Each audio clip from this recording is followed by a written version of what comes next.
I should have left the second I saw my ex holding hands with the man he was about to marry. But fate clearly enjoys slapping me around with dramatic timing.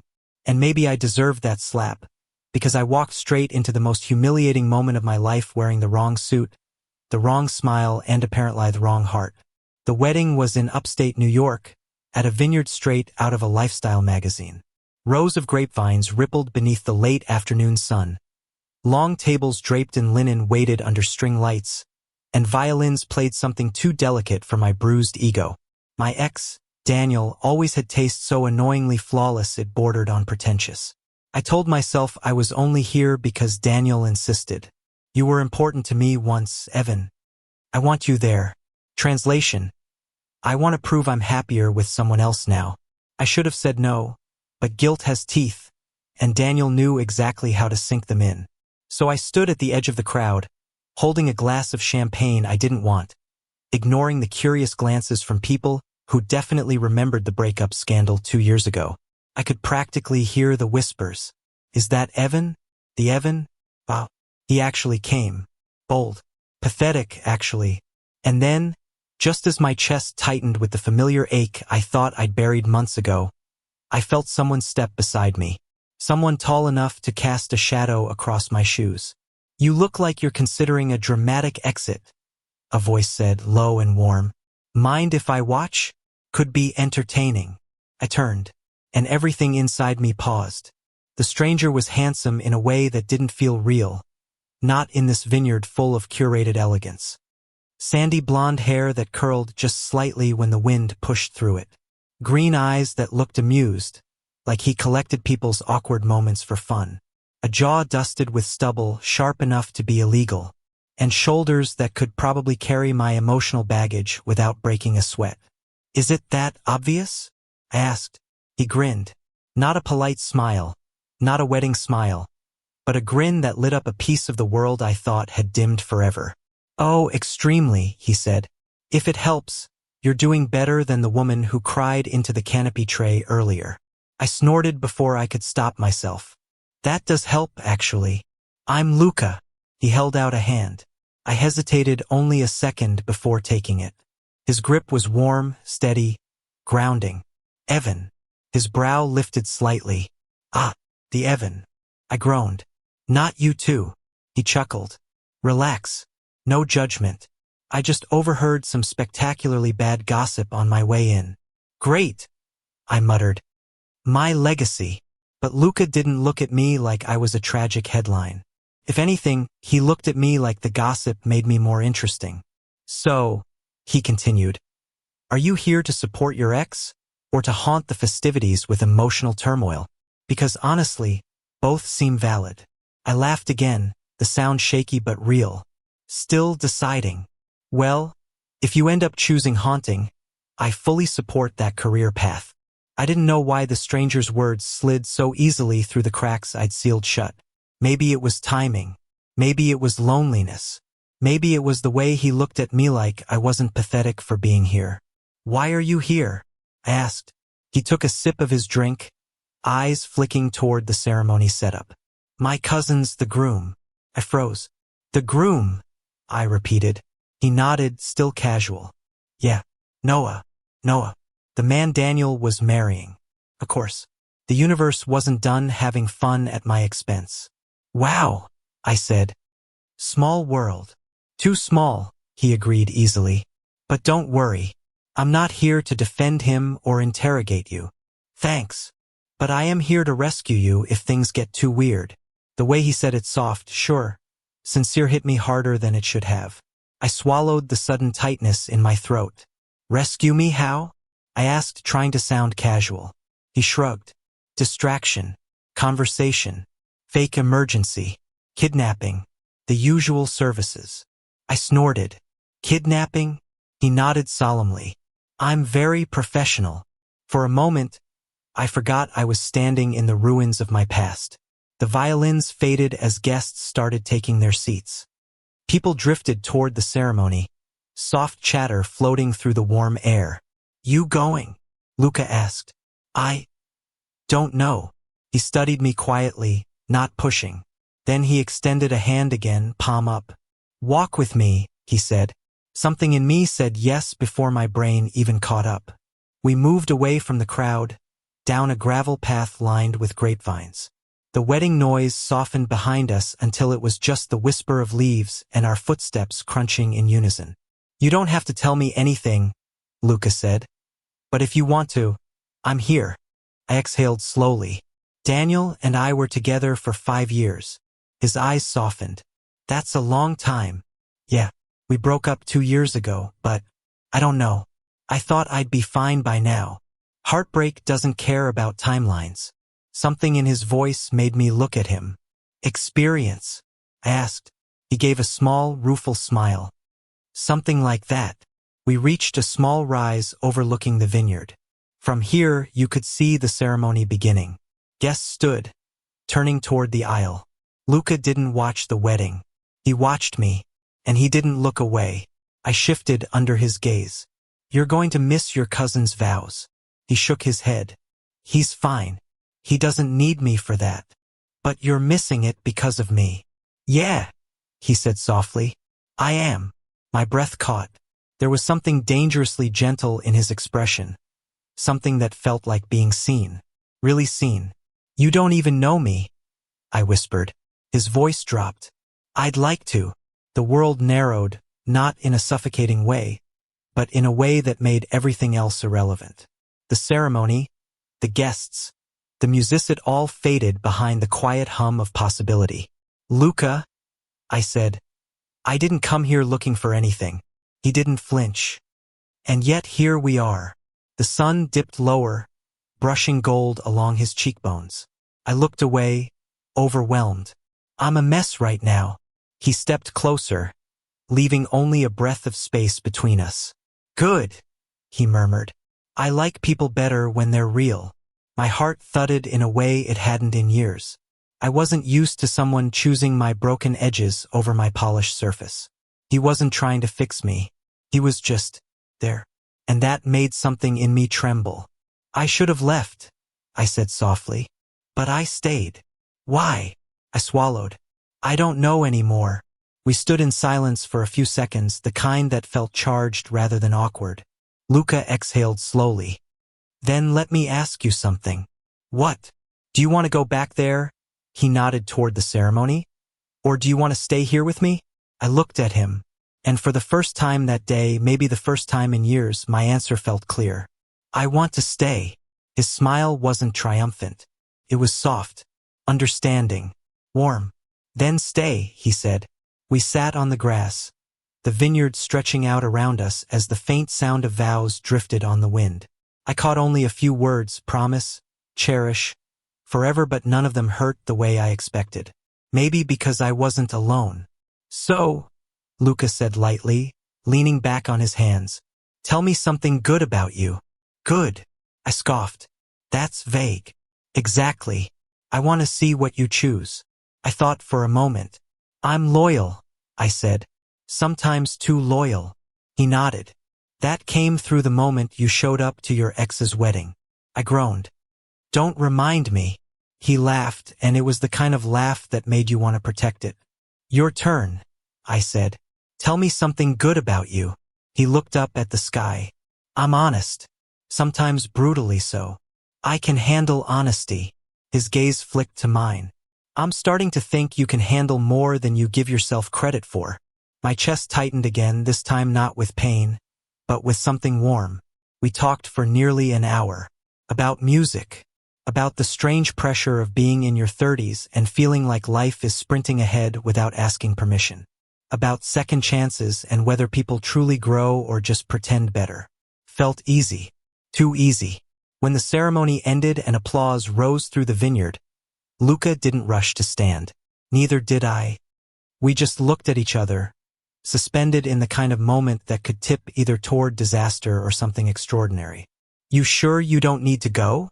I asked quietly. He shook his head. Noah will understand. You too close. He hesitated. Not really. We used to be. Life got complicated. Family usually is. Yeah. The reception music began to drift through the air, upbeat and celebratory. Luca pushed himself to his feet and offered me his hand. "Come on," he said.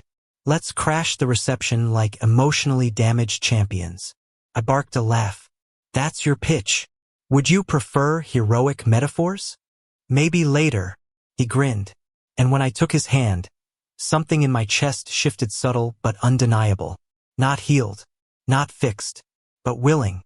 Maybe for the first time in a long time. The reception was already in full swing by the time we returned to the edge of the vineyard. The sun had dipped low enough that the string lights took over, glowing like tiny stars above long wooden tables filled with laughing guests.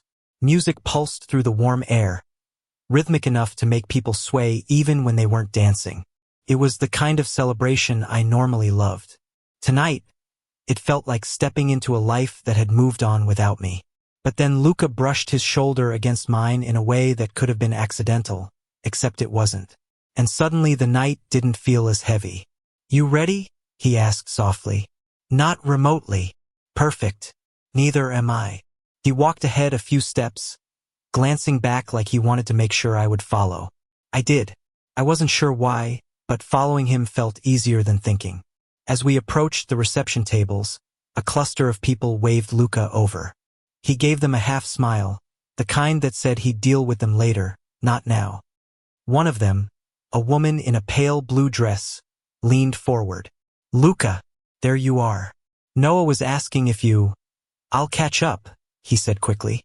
"Give me a bit." Her eyes flicked to me, curious, but she didn't press. She just nodded and returned to the group. "You really aren't in a hurry to see your cousin," I remarked. Luca shrugged. "He's fine. His life is good. He doesn't need me to make tonight meaningful." "And you do?" I asked. He paused. "No," he said finally. "I just want to stay where I'm wanted." I looked at him, startled. "By me?" His eyes held mine for a beat too long to be casual. "You tell me." I swallowed, the words sticking somewhere between honesty and caution. "I don't want to be alone tonight," I admitted quietly. His expression softened. "Then you won't be." Someone nearby clinked a glass to toast the newlyweds, and cheers erupted across the vineyard. People stood, raising drinks, laughing. Through the crowd, I caught a glimpse of Daniel and Noah. Daniel looking radiant and calm, Noah beaming like nothing in the world could touch this moment. And for the first time that day, the sight didn't splinter me. Luca nudged me gently with his elbow. "Food? Drinks? Strategic escape route." "Strategic escape route," I said immediately. He grinned and guided me toward the far edge of the vineyard, away from the swarm of guests. We ended up near a small wooden platform overlooking a quiet field, a place clearly meant for photos but currently abandoned. "Better?" he asked. "Much," I breathed in the cool air. "Thank you." "You don't need to thank me," he said. "Really, I kind of do. Most people avoid emotions this messy. Most people pretend they don't have any. Big difference." I glanced at him. "And you? You don't pretend." He let out a soft huff of laughter. "I've tried. Didn't like who I became." "What happened?" His jaw tightened slightly, like he wasn't sure how much to reveal. "It's complicated," he said. "Family stuff, expectations, mistakes I made trying to be someone I thought I was supposed to be." I waited, not pushing. He continued, voice lower. "Noah and I were close growing up. He was the golden one, perfect, smart, charming, everything I wasn't. And I let that get in the way. We drifted. I made the drift worse. And by the time I realized it, the distance was too much. And now he's getting married," I murmured. "Yeah," he exhaled. "And I'm here, but not really part of anything." "You're here with me," I said without thinking.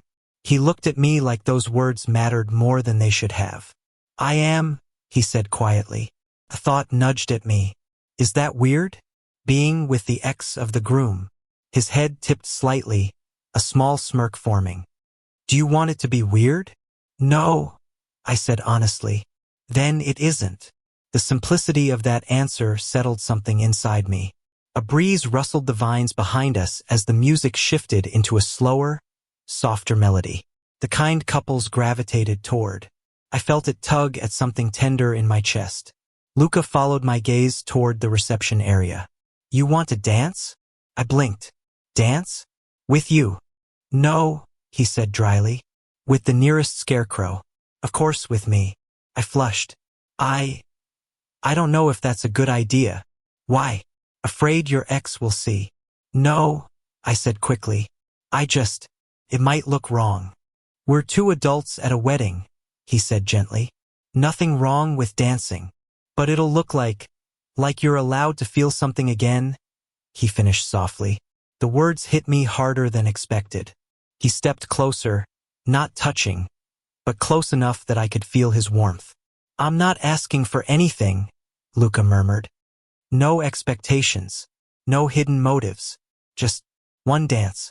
If you want it. My heart thudded once, deep and low, then again. I exhaled shakily. Okay.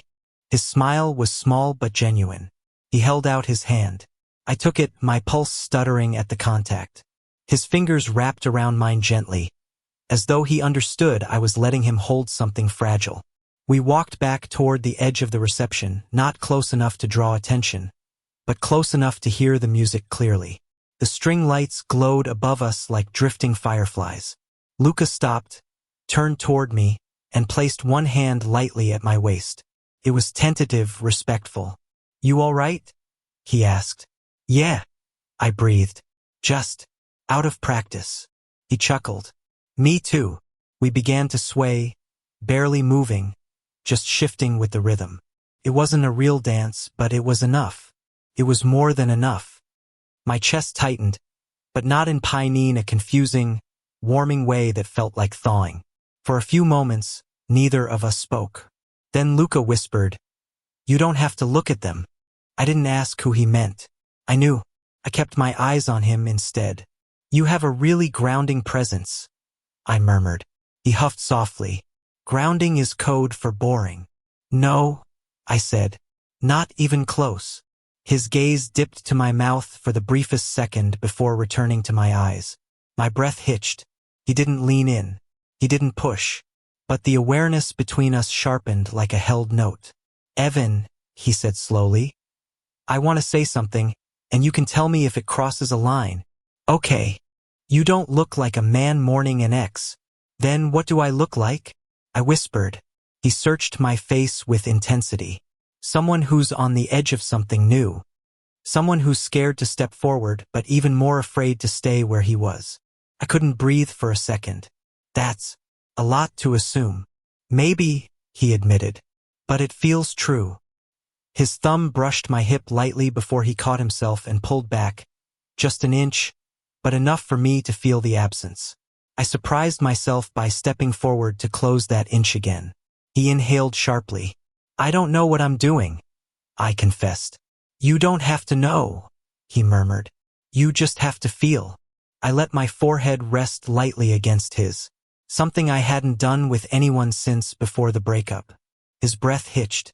Evan, I'm not ready, I whispered. Not for anything big. Not for more.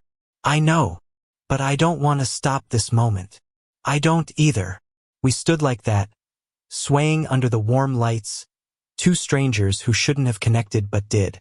When the song ended, Luca stepped back reluctantly, clearing his throat so softly I almost missed it. We should find food, he said lightly, before you pass out from emotional exertion. I laughed, grateful for the shift. But as we walked toward the buffet area, something inside me felt both lighter and terrifyingly exposed. We filled plates with wedding food, roasted chicken, salad with too many blueberries, some fancy potato dish I couldn't pronounce. Luca nudged me playfully. Bet you miss Daniel's cooking. I snorted. Daniel couldn't cook if his life depended on it. Luca grinned. Excellent. So I have competition in 0 categories. I rolled my eyes, but warmth spread through me. We found an empty table at the far edge of the party and sat. Conversation came easier than it had any right to. We talked about absurd childhood stories, movies we hated, music we secretly loved. Every time I laughed, Luca looked a little too pleased with himself. At one point, He stared at me with an expression I couldn't read. What? I asked. You're different than I expected. Expected how? He hesitated. More real. More open. More damaged. I joked. No, his voice softened. Brave.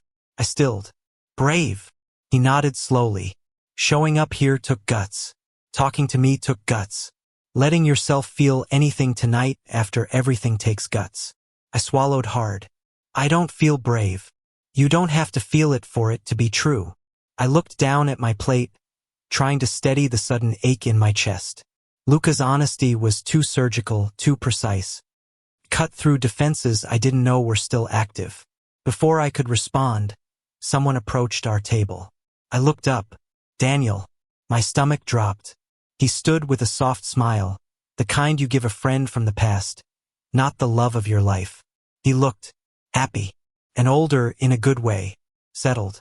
Hey, he said gently, can I join for a second? I froze. Luca set down his fork, posture unreadable but attentive. Sure, I managed. Daniel pulled out a chair but didn't sit. He just placed his hand on the back of it and exhaled. I'm glad you came, Evan, he said. Really? Yeah, I answered, surprised to find I meant it. Me too. I know it might have been weird for you. Only at first, I said, glancing at Luca. Not anymore. Daniel followed my gaze and gave the faintest smile of understanding. Well, he murmured, I'm happy you're okay. I blinked. I mean it, he said. You look lighter than I remember. I felt Luca shift subtly beside me, not protectively, but supportively. Thanks, I said quietly. Daniel nodded, emotion flickering behind his eyes. Take care of yourself, Evan. I will. And Luca, Daniel added, turning slightly. Luca straightened, surprised. Yeah. Daniel's brows lifted in a silent message I couldn't read, but Luca clearly did. Then Daniel left. Silence settled between us. You okay? Luca asked softly. I think so. You sure? I turned to him. Yes, I said. Because you're here. His breath caught just a little. I didn't know what tonight meant. I didn't know where it was leading. But I knew one thing with startling clarity. For the first time in a long time, I wanted tomorrow. And maybe just maybe I wanted it with him. The wedding wound down slowly, like a fire easing into embers. Laughter softened. Music dimmed. Guests began gathering coats, hugging goodbye, stumbling toward shuttles with champagne-loosened smiles. The vineyard grew quieter with every passing minute, until the night felt like it belonged only to the people who hadn't quite found the courage to leave yet. And apparently that included us. Luca and I wandered away from the reception almost without speaking, the silence strangely easy. The path lights glowed faintly along the vineyard rows, casting long shadows behind us. Somewhere in the distance, someone was still laughing, one last trace of celebration drifting into the cool California night. Do you want to head back? He asked after a while. Or, we could walk more. I don't want to go back yet. He nodded as if he'd expected that. Then walk with me. We followed a narrow dirt path between the vines, their leaves rustling softly in the breeze. The night smelled of earth, grapes, lavender. It felt peaceful in a way I hadn't realized I needed. After a few minutes, Luca broke the silence. You handled that moment with Daniel really well. I didn't feel like I did. No, he said gently. You were honest. That's rare. I kicked a small pebble along the path. You think. I know. He brushed his knuckles lightly against my hand, not taking it, just reminding me he was there. My heart reacted before my brain caught up. Can I ask you something? I said. Anything. Why were you so kind to me tonight? You could have ignored me, or avoided me, or just let me drown quietly in my own feelings. Because I didn't want to, he said simply. That feels like a bad reason. It feels like the real one. He breathed out slowly. The moment I saw you sitting there alone, you looked like someone bracing for impact. And I remembered what it felt like to brace alone. I stopped walking. His footsteps slowed until he faced me. You've been through something too, I said. Yeah, he replied softly. Different details, same ache. I didn't push for more. I didn't have to. There was something about Luca that made honesty feel inevitable but never forced. He looked down the path and then back at me. There's something else I should probably tell you. My pulse fluttered. Okay. He hesitated, so uncharacteristic for him that I tensed. I didn't come tonight because Noah begged, he said, or because the family pressured me. I came because I needed to prove to myself that I wasn't the same person who walked away from people when things got complicated. I swallowed. And did you prove it? I think so. His eyes met mine. I stayed. With you. My chest tightened. You barely know me. I know enough. A warmth spread through Meslo, steady, frightening in its gentleness. I looked away before my emotions betrayed me. When I didn't respond, Luca took a small step closer. Then another. Evan, he murmured. So close his voice felt like part of the air around me. You don't have to pretend tonight didn't change something for you. I'm not asking for promises. I'm just asking for honesty. I forced a shaky breath. I feel something, Luca. I just don't know if I trust it yet. You don't need to trust it. His voice softened. Just don't run from it. And what about you? I whispered. Am I a distraction for you? A way to feel connected after being distant from your family? Luca shook his head immediately. You're not a distraction. You're the first thing in a long time that feels real. My heart stumbled at the word real. He reached up, not touching my face, not assuming but lifting his hand close enough that I could choose. I leaned into it. His fingertips brushed my cheek with the care of someone testing the temperature of something fragile. I closed my eyes, the contact grounding and overwhelming at once. You okay? He asked quietly. Yes, I breathed. Good, because I'm not trying to replace anyone. I'm not trying to erase your past. His voice dropped. I want to know what this could be.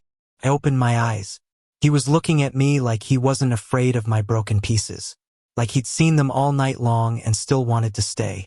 I'm scared, I admitted. I know, he said, but you're still here. That counts. A tremor of courage rose inside me. I stepped a little closer. He didn't move except to inhale, a small hitch that gave him away. Luca. Yeah. If I kissed you right now, would that make everything too complicated? His smile was slow, unbearably gentle. It would make everything honest. For the first time that night, I made the choice instead of reacting to one. I leaned in. He met me halfway. The kiss wasn't urgent or demanding. It wasn't fireworks or chaos. It was warm, careful, anchored, promise without pressure. His hand cupped the side of my neck, thumb brushing lightly as if asking, "Is this okay?" It was better than okay. When we pulled apart, neither of us spoke for a moment. Our breaths mingled in the cool night air, the world feeling strangely steadier. That felt. I started. Yeah. He finished with a soft laugh. It really did. We resumed walking, our shoulders brushing, our fingers eventually finding each other and intertwining without ceremony. By the time we reached the parking lot, most cars were gone. The remaining guests were climbing into shuttles, waving goodbyes under the glow of street lamps. You staying nearby? Luca asked. Yeah, I booked a room in town. Me too. 5 minutes away. A beat of quiet passed. Can I walk you to your car? He asked, suddenly shy in a way that made him even more devastating. Yes. We crossed the gravel slowly, unwilling to let the night slip away too fast. At my car, I turned to him. Tonight was unexpected. Best kind, he murmured.